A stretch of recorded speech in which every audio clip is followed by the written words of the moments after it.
You got Penix. Now you got to get someone to protect him. And I've been Mhm. hearing it here and there a little too much because the one thing the Falcons do is avoid the obvious every time. Harry avoids the obvious. Dallas Turner was as clear cut a choice as you could have had. Now we did Exactly. get Penix, which we all love, right? And it Mhm. worked out weird enough to where he's now the guy. But if you don't get an edge rusher this year, when will you draft an edge rusher? Really? Exactly. It's the class is so stacked. I Right. mean, maybe if Big they're in love with Mike Green and he's not on the board, you could try to move back a couple picks, and you're Yeah. still gonna Yeah. guarantee because some of the best edge rushers are still there. At I Yep. have Donovan Izaraku out of Boston College going to the Ravens at 27, and That's right. some people have him going top 15. So from the Yeah. standpoint of you can put a lot of the edge rushers in different orders.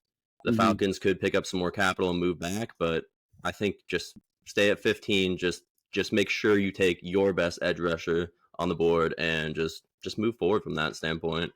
But I mean, they could go receiver, but like No. you have Drake London, so like you don't need a Tetsuo McMillan. He's almost like a clone of him.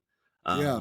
A Matthew Golden, but like Darnell Mooney also has that speed and agility game and the deep threat. So, and you have Kyle Pitts, who's half wide receiver, half tight end, like can run real fast in a straight line. And then Bijan and Algier. So I hope they don't go offense. And from the offensive line, I'll hit on that real quick.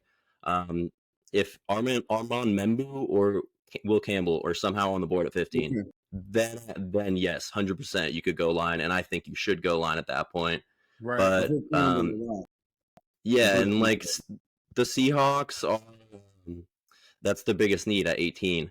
And a lot of people think they should just take them, but I think the two top ones are going to be off the board, and then they all kind of have a few problems after that, if it's size or technique or whatever it is. So for the Seahawks, I want them to move back if they are going to take O-line, and then pick at like 25, and you could probably still get like Kelvin Banks or Josh Connerly or those. one of the other. Yeah, like they're great players, and it's the others.